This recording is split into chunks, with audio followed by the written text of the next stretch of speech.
الحمد لله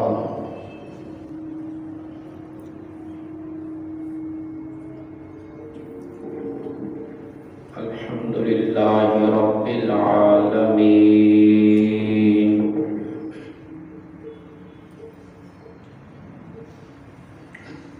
والعاقبة للمتقين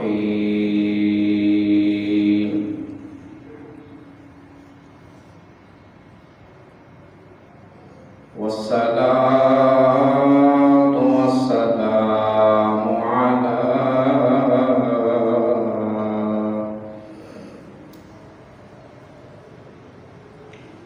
سيد الأنبياء والمرسلين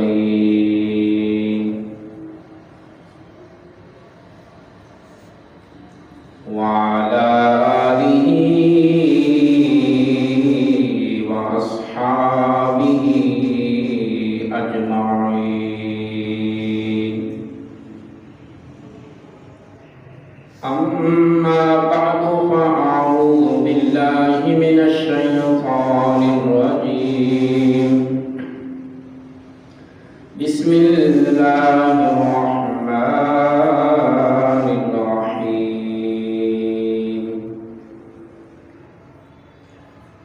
ألم نشرح لك صدرك ووضعنا عنك وزرك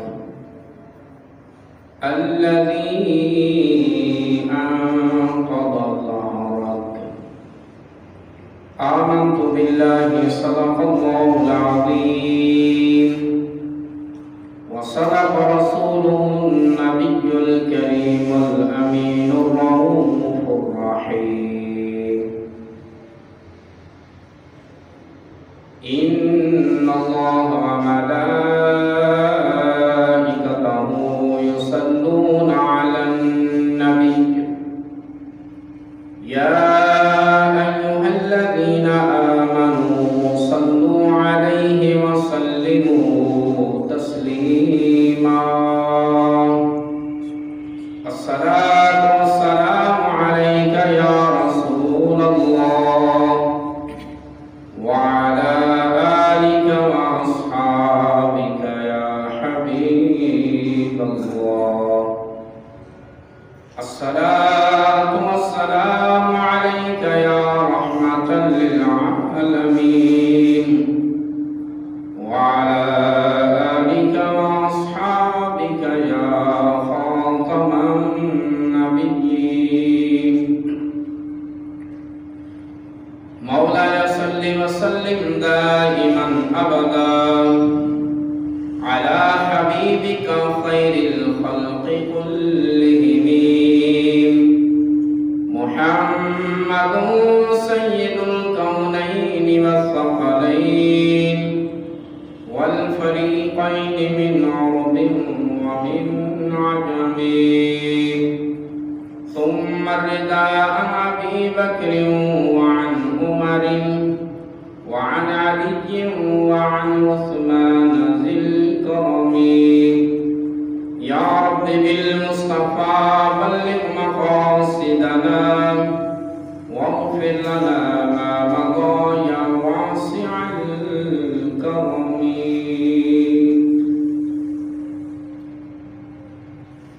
اللہ تعالیٰ کی بےحد حمد و ثنا، درود پر حبیب کبریا شافع روز جزا امام الانبیاء خاتم الانبیاء سیدنا و مولانا محمد مصطفیٰ علیہ التحیۃ والثناء. برادران اسلام، آج کے اس خطبہ جمعہ میں آپ کے سامنے نبی کریم صلی اللہ علیہ وسلم کی نبوت اور آپ کے شرح صدر کے حوالے سے چند گزارشات پیش کرنے کی کوشش کروں گا. دعا ہے رب العالمین ان آیات بینات کے مطابق میری زبان پہ کلمات حق جاری فرمائے۔ سب حاضرین، ناظرین، سامعین کو سن سمجھ کر صحیح عمل پیرا ہونے کی توفیق اور سعادت نصیب فرمائے۔ اب باقی وقار اللہ نے قرآن کریم میں ارشاد فرمایا الم نشرح لک صدرک، جس کا سادہ سا ترجمہ یہ ہے محبوب کیا ہم نے آپ کے لیے آپ کے سینے کو کھول نہیں دیا؟ کیا ہم نے آپ کا سینہ کھول نہیں دیا؟ اور یہاں پر اللہ نے کتنے محبوبانہ انداز میں اور پیارے انداز میں خطاب فرمایا اور فرمایا الم نشرح لک صدرک۔ حالانکہ اللہ تبارک و تعالیٰ یوں بھی فرما سکتا تھا الم نشرح صدرک، کیا ہم نے آپ کے سینے کو کھول نہیں دیا؟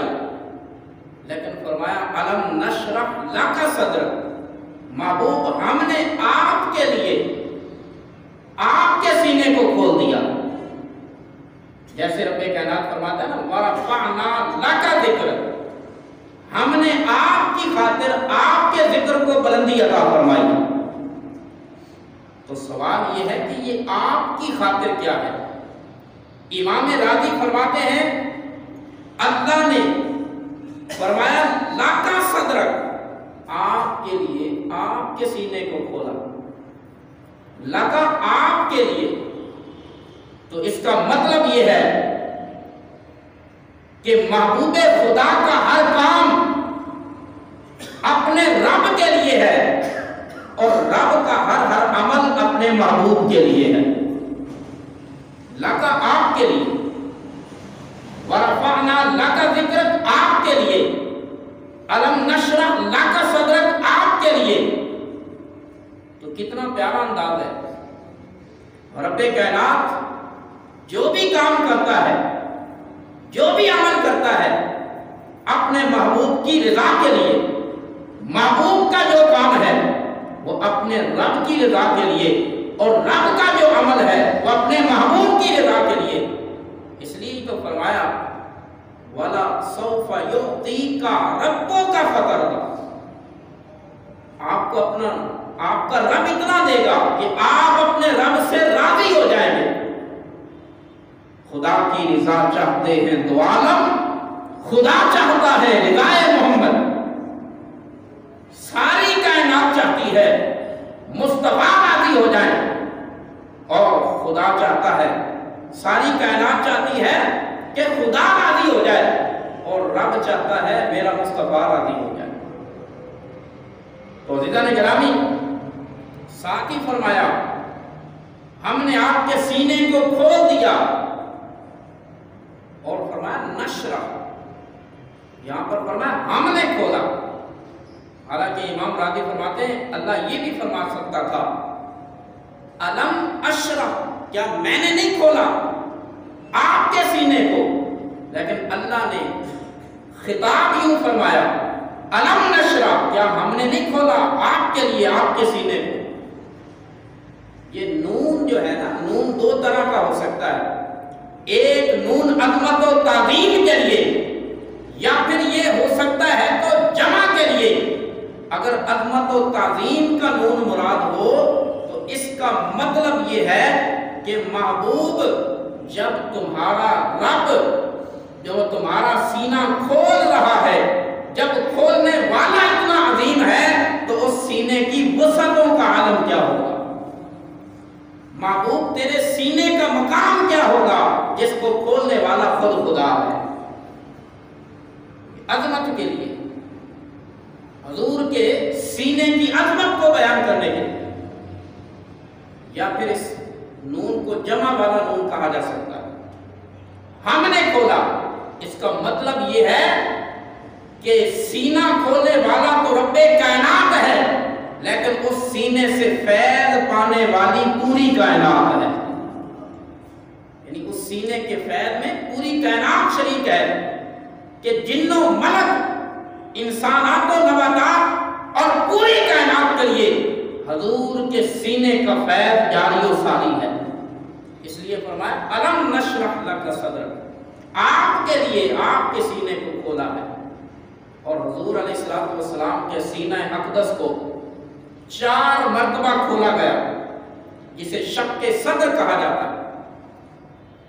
جب آپ 3 یا 4 سال کی عمر میں تھے تو حضور علیہ السلام فرماتے ہیں میں بکریاں چرانے کے لیے اپنے رضائی بھائی کے ساتھ نکلا، ابھی ناشتہ بھی نہیں کیا ہوا تھا. بکریاں چراتے چراتے ناشتے کی طلب ہوئی اور میں نے اپنے رضائی بھائی اماں حلیمہ کے بیٹے کو بھیجا کہ جاؤ ہمارے لیے ناشتہ لے کر آؤ. وہ بھائی ناشتہ لینے چلے گئے، پیچھے سے 2 پرندے آئے، گدھ کی طرح کے پرندے آئے اور آ کر مجھے زمین پہ لٹایا، اور زمین پہ لٹا کے یہ حلق سے لے کر یہ ناف تک سینہ چاک کیا، اور سینہ چاک کرنے کے بعد اس کو برف والے پانی سے دھویا. دھونے کے بعد قلب اطہر کو نکالا اور قلب اطہر کو شگاف دیا، اس کو چیر کے اسے ٹھنڈے پانی سے غسل دیا، قلب مبارک کو دھویا، اور دھونے کے بعد ایک اس سے خون کا لوتھڑا نکال کے پھینکا اور اس کو دوبارہ اپنی جگہ پہ لگا دیا. اور پھر سینہ مبارک کو دوبارہ سی دیا گیا. حضور علیہ السلام فرماتے ہیں یہ واقعہ میں نے اپنی اماں حلیمہ سے بیان کیا تو اماں حلیمہ پریشان ہو گئی اور اس واقعہ کو سن کے گھبرا گئی اور کہنے لگی کہ اتنے ناز و انداز سے پالا ہے، اتنی حفاظت سے پالا ہے، اور کہیں ایسا نہ ہو کہ یہ امانت مجھ سے ضائع نہ ہو جائے اور اس امانت پہ کوئی مصیبت نہ پڑ جائے. اس لیے سواری پہ بٹھایا اور سیدہ آمنہ کے سپرد کرنے چلی گئی. اور سیدہ آمنہ کے سامنے جب یہ ماجرا بیان کیا تو حضرت سیدہ آمنہ پریشان نہیں ہوئی، گھبراہٹ کا شکار نہیں ہوئی، بلکہ فرمانے لگی یہ وہ بچہ ہے جب یہ پیدا ہوا تھا تو میرے بدن سے ایک ایسا نور نکلا تھا جس نور کی روشنی میں نے شام کے محلات کو دیکھا تھا.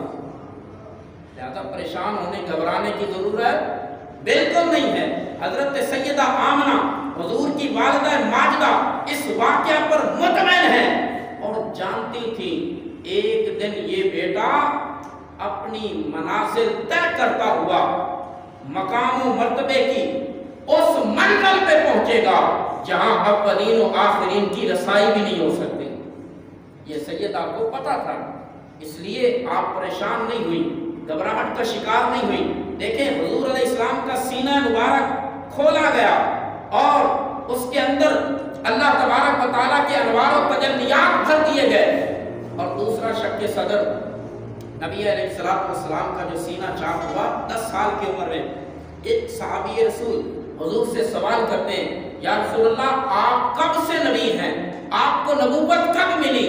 تو آقا علیہ السلام فرمانے لگے ایک دن میں 10 سال کی عمر میں صحرا کے اندر جا رہا تھا، 2 فرشتے آئے، جبرائیل و میکائیل علیہ السلام آئے اور انہوں نے زمین پہ لٹایا.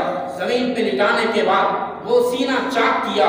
سینہ چاک کرنے کے بعد اسے جناب والا آب زمزم سے دھویا اور اس کے بعد قلب اطہر کو نکالا، پھر قلب اطہر کو دھویا اور اس دھونے کے بعد اس میں رحمت و شفقت بھر کے اسے اپنی جگہ پہ لگا دیا. حضور فرماتے ہیں اس کے بعد میرے قلب میں چھوٹے بڑوں کے لیے رحمت کا جذبہ رکھ دیا گیا، شفقت رکھ دی گئی، رحمت رکھ دی گئی. اس لیے آپ چھوٹوں سے شفقت فرماتے اور بڑوں سے پیار کرتے. یہ رحمت اور شفقت اور یہ پیار شق صدر کے نتیجے میں آپ کے قلب اطہر میں رکھا گیا. تو حضور علیہ السلام کا یہ دوسرا شق صدر ہے جو 10 سال کی عمر میں ہوا. اور پھر تیسرا شق صدر ہوا، حضور کا سینہ کھولا گیا 40 سال کی عمر میں. 2 فرشتے آئے، سینہ کھولا اور اسے پھر انوار و تجلیات سے منور کیا. اور اپنی جگہ پہ لگا دیا۔ پھر چوتھی مرتبہ شب معراج نبی کریم علیہ السلام کو جب جبریل اور میکائیل تشریف لائے، حضور کی خدمت میں حاضر ہوئے اور سب سے پہلے حضور علیہ السلام کا سینہ چاک کیا گیا اور آپ کے قلب اطہر کو سونے کے تشت میں رکھ کر پھر اس کو دھویا گیا آب زمزم سے، اور اس کے بعد اس میں انوار و تجلیات بھر دیے گئے۔ نبی علیہ السلام فرماتے ہیں، مجموع زوائد کی روایت ہے، فرماتے ہیں نہ تو کسی آلہ کی ضرورت محسوس ہوئی، چاک کرنے کے لیے چھری کی ضرورت ہوتی ہے، لیکن کسی آلہ کی ضرورت محسوس نہیں ہوئی، اور نہ ہی کوئی خون نکلا، نہ تکلیف ہوئی۔ حضور علیہ السلام یہ سارا منظر اپنی آنکھوں سے ملاحظہ فرما رہے ہیں اور پھر اپنی زبان سے بیان فرما رہے ہیں۔ فرماتے ہیں کہ جبریل و میکائیل نے اس سینے کو چاک کیا اور پھر قلب اطہر کو سونے کے تشت میں رکھا، آب زمزم سے دھویا، اور دھونے کے بعد ایک گوشت کا لوتھڑا باہر نکالا جسے حظ شیطانی کہا جاتا ہے، اور اس کے بعد اس قلب اطہر کو رکھ کے دوبارہ سینہ مبارکہ کو چیر دیا گیا اور سی دیا گیا اور اسے بند کر دیا۔ اس کے بعد نبی کریم علیہ السلام معراج پہ تشریف لے گئے۔ یہ کیوں ہوا؟ علماء کرام فرماتے ہیں یہ 4 مرتبہ جو شک کے صدر ہوا ہے، یہ کس وجہ سے ہوا؟ بچپن میں تو اس لیے ہوا تاکہ آپ کی نشو و نما کامل ہو جائے، اور پھر 10 سال کی عمر میں اس لیے ہوا کہ آپ کے اخلاق حسنہ کی تکمیل ہو جائے، اور پھر 40 سال کی عمر میں اس لیے ہوا تاکہ وحی کو قبول کرنے کی صلاحیت پیدا ہو جائے، اور شب معراج شک کے صدر اس لیے ہوا تاکہ اللہ کے انوار و تجلیات کو جذب کرنے کی طاقت پیدا ہو جائے۔ یعنی اس وجہ سے شک کے صدر ہوتا رہا۔ محبوب علیہ السلام کے سینے کو کھول کے اس کے اندر انوار و تجلیات بھرے گئے، رحمت و شفقت بھری گئی، اور اس کے بعد نبی کریم علیہ السلام کو عظمتوں سے نوازا گیا۔ اور یاد رکھیں یہاں حضور نے فرمایا نا، جب صحابی نے پوچھا آپ کب سے نبی بنے اور آپ کو نبوت کب ملی ہے، تو حضور نے اپنے بچپن کا واقعہ بیان فرمایا اور فرمایا کہ فرشتے نے آ کے وہ جو قلب اطہر کو دھویا تھا اور پھر اس پہ مہر نبوت لگائی تھی، اس سے ثابت یہ ہوا کہ حضور علیہ السلام بچپن کے اندر بھی اللہ کے نبی تھے۔ بلکہ بچپن تو کیا، بعض لوگ کہتے ہیں 40 سال بعد نبوت ملی، میں کہتا ہوں 40 سال بعد اعلان نبوت ہوا ہے۔ نبوت تو حضور علیہ السلام کو ازل سے مل چکی تھی، عالم ارواح کے اندر مل چکی تھی۔ اس لیے کسی صحابی نے پوچھا، حضرت ابو ہریرہ نے پوچھا، حضرت جابر بن عبداللہ نے پوچھا کہ آپ کب سے نبی ہیں؟ تو حضور علیہ السلام نے فرمایا کنت نبیا وآدم بین الروح والجسد، میں اس وقت بھی نبی تھا جب آدم علیہ السلام روح اور جسم کے مرحلے طے کر رہے تھے۔ اور شیخ عبدالحق محدث دہلوی فرماتے ہیں نبی علیہ السلام عالم ارواح کے اندر بھی نبی تھے اور بالفعل نبی تھے، بلکہ نبیوں کی تربیت فرمایا کرتے تھے اور فیضان رسانی کا عمل کیا کرتے تھے، روحوں کی تربیت فرمایا کرتے تھے، بلکہ ارواح انبیاء کی رہبری و رہنمائی کرتے تھے۔ یعنی آپ عالم ارواح کے اندر بھی بالفعل اللہ کے نبی تھے۔ اس لیے حضور فرماتے ہیں نا کہ تخلیق آدم سے، شفا شریف میں حدیث ہے اور بہت ساری کتابوں میں، کہ تخلیق آدم سے 2000 سال پہلے اللہ کے سامنے میں نور کی صورت میں تھا۔ جب وہ نور تسبیح کرتا تھا، اس نور کی تسبیح کو سن کے رب کے فرشتے بھی اللہ کی تسبیح کرتے تھے، اور اس کے بعد وہ نور نبوت آدم علیہ السلام کی پیشانی میں آیا، اور پیشانی آدم سے صلب نوح میں آیا، اور پشت نوح سے پشت ابراہیم میں آیا، پشت ابراہیم سے پشت اسماعیل کے اندر آیا، حتیٰ کہ حضور فرماتے ہیں میں پاک پشتوں سے پاک رحموں کی طرف منتقل ہوتا رہا، یہاں تک کہ اللہ نے میرے والدین کے ذریعے مجھے دنیا پہ ظاہر فرما دیا۔ یہ نبوت کا سلسلہ عالم ارواح سے چلا آ رہا ہے، اور حضور کیونکہ نور کی تخلیق حضرت آدم علیہ السلام کی تخلیق سے 2000 سال پہلے کی ہے تخلیق. اس لیے حضور فرماتے ہیں کہ انا اول النبیین، میں نبیوں میں سب سے پہلا نبی، فی الخلق تخلیق میں نبیوں میں سے پہلا نبی ہوں، وآخرہم فی البعث اور بعثت کے اندر سب سے آخری نبی. تخلیق کے اعتبار سے پہلا نبی اور بھیجے جانے کے اعتبار سے آخری نبی. تو حضور علیہ السلام سب سے پہلے نبی، عالم ارواح میں بھی نبی اور عالم اجسام میں نبی، بچپن میں نبی، لڑکپن میں نبی، 40 سال کی عمر میں نبی، حتیٰ کہ نبی علیہ السلام کی نبوت دائمی ہے. جب سے کائنات ہے اس وقت سے میرے محبوب کی نبوت ہے. اور یہ یاد رکھیں ایک نقطہ کہ جب آپ عالم ارواح میں نبی تھے تو اس وقت اللہ کا شکر ادا کرتے تھے، کیونکہ نعمت نبوت ہے اور نعمت پہ شکر واجب ہے، نعمت پہ شکر واجب ہے. تو حضور علیہ السلام عالم ارواح کے اندر بھی نعمت نبوت سے سرفراز ہو چکے تھے اور اس نعمت پہ اللہ کا شکر بھی کر رہے تھے. اور اللہ کا اصول ہے لئن شکرتم لأزیدنکم، اگر تم نے شکر کیا تو نعمت میں اور اضافہ کروں گا. تو اس کا مطلب یہ نکلا، نتیجہ یہ نکلا، عالم ارواح کے اندر میرے آقا علیہ السلام نعمت نبوت پہ رب کا شکر بھی ادا کر رہے تھے اور اس شکر کی وجہ سے رب کائنات شان نبوت میں اضافے بھی فرما رہا تھا. مسلسل ترقیاں ہو رہی تھیں. اس لیے عالم اجسام کی نبوت عالم ارواح کی نبوت سے بھی افضل ہے، کیونکہ ہر لمحہ شان نبوت میں اضافہ ہوتا ہے. جو ابتدا میں نبوت تھی، اب جو نبوت ہے لمحہ بلمحہ اس کی عظمت و شان میں اضافہ ہوتا چلا جا رہا ہے. وَلَلْآخِرَةُ خَيْرٌ لَكَ مِنَ الْأُولَىٰ، ہر گھڑی بہتر سے بہتر ہوتی جا رہی ہے. تو شان نبوت میں بھی اضافہ ہوتا جا رہا ہے. آپ کی نبوت شروع سے ہے اور یہ تو سب نے لکھا ہے نا کہ نبی علیہ السلام کا نور سب سے پہلے پیدا کیا ہے. اول ما خلق اللہ نوری، سب سے پہلے اللہ نے میرے نور کو پیدا کرا. یہ بھی ترمذی کی حدیث ہے. سب سے پہلے نور نبوت کو تخلیق کیا گیا اور اس کے بعد اس نور کے فیضان سے اللہ نے پوری کائنات کو تخلیق فرمایا. عزیزان گرامی، آقا علیہ السلام کی نبوت شروع سے ہے اور ابد تک رہے گی. اور اللہ تبارک و تعالیٰ نے جو انعامات فرمائے ہیں کہ آپ کی نبوت کے بوجھ کی وجہ سے اللہ نے فرمایا ہم نے آپ کے سینے کو کھول دیا. الم نشرح لک صدرک، کیا ہم نے آپ کے سینے کو آپ کے لیے نہیں کھولا؟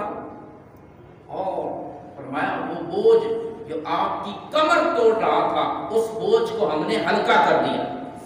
یہ بوجھ کیا ہے؟ بوجھ نبوت. یہ نبوت ایک ایسا بھاری بوجھ ہے جس کی ذمہ داریاں اتنی بھاری ہیں، جس کو ادا کرنے کے لیے انسان کی کمر ٹوٹ جاتی ہے.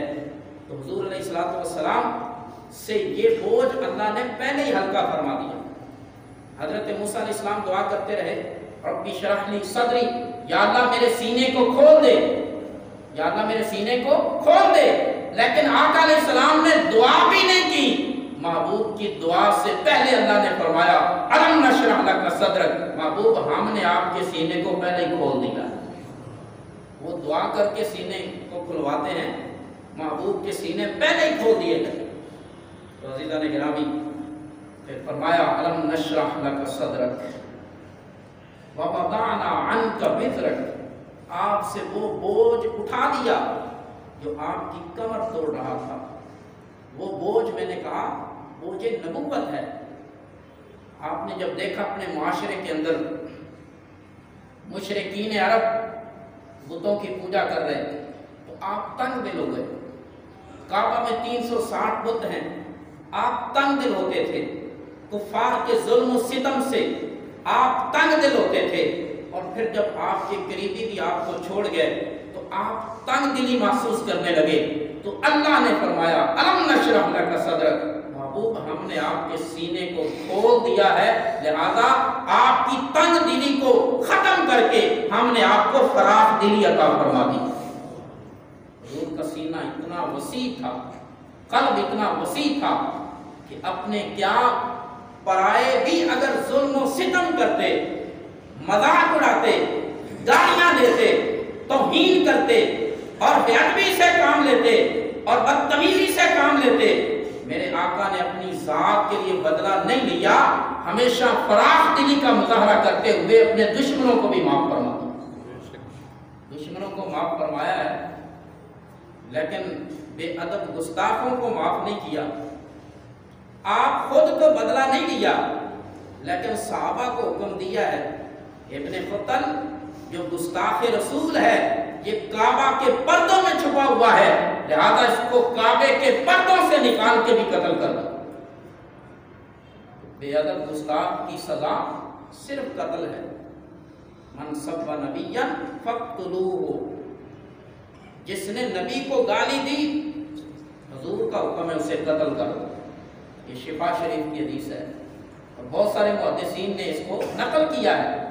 اور من سب اصحابی فجلدوہ، حضور نے فرمایا جس نے میرے صحابی کو گالی دی اس کو کوڑے مارو، اس کو درے مارو، اس کو قید میں رکھو، یہاں تک کہ وہ توبہ کر جائے، اپنے عمل سے باز آ جائے، توبہ کر لے، پھر اس کو چھوڑو، ورنہ وہیں پڑا رہے، جب تک توبہ نہیں کرتا جیل کی سلاخوں کے پیچھے رہے۔